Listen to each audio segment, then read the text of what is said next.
youngest daughter. Oh my gosh. Oh no. I'm just kidding. Oh. It's just a joke.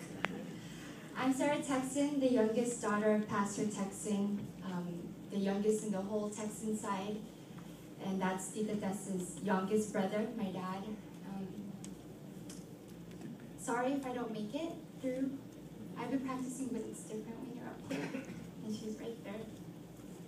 But for the past 4 days, every time I would look at my iPad to try to think of what I'm going to say about Tita Tess, I came up blank.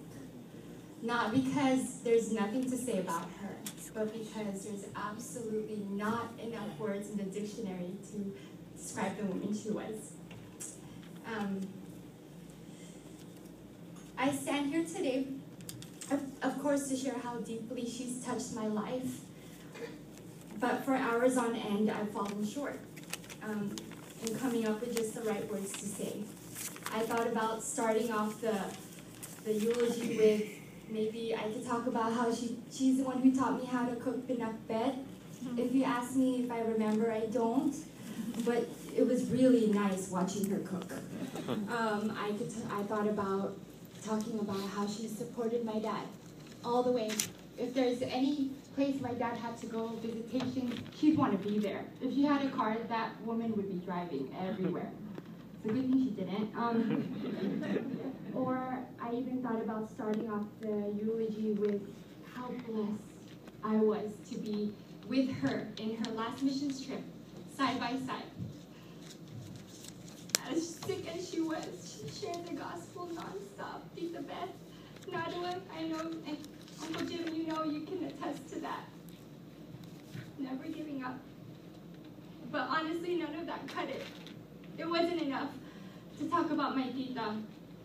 So I'm going to let Facebook do the talking. As news traveled fast, oh my gosh, my glasses are fogging up. As news traveled fast through the wonderful world of Facebook, so did the endless memories and heartfelt words that flooded my newsfeed from everyone whose lives have been imprinted significantly by Tita Tess. These are just a few of the words that have been said from many different people. From a young adult who goes to her church, he quotes, "I love you so much, Tita. It's like losing a mother.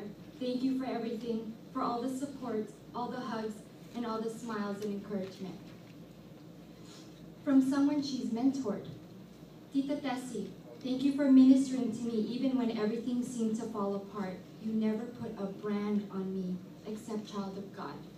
Amazing. From a relative, she quotes, "You touched us so deeply, more than you know. You took care of us and were a second mom when mommy was in the hospital. You were the embodiment of Christ's love that was evident to all." From another young adult who was touched by her life, he quotes, "I wasn't really close to her other than the frequent smiles and beso beso every time we pass each other by.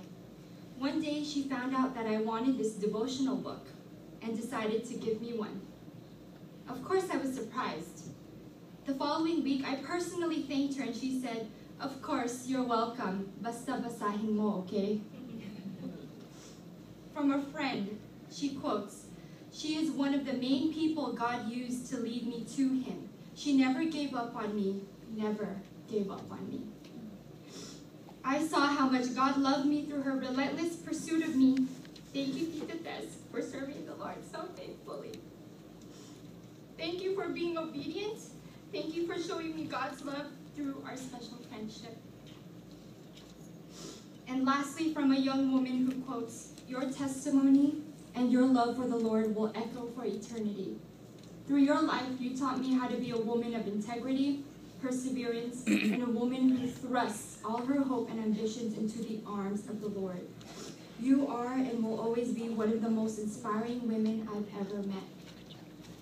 Yes, to everyone, Tita Tessie was either a mother, a second mother, grandmother, tita, wife, confidant, mentor, friend, and much more.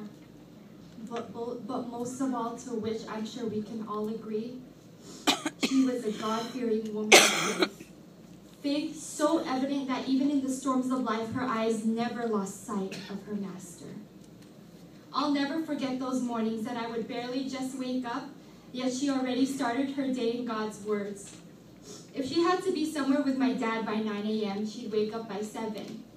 If she had to be somewhere by 6 a.m., she'd already be up by 4, because she knew she couldn't go on her day without intentionally spending time with her Maker.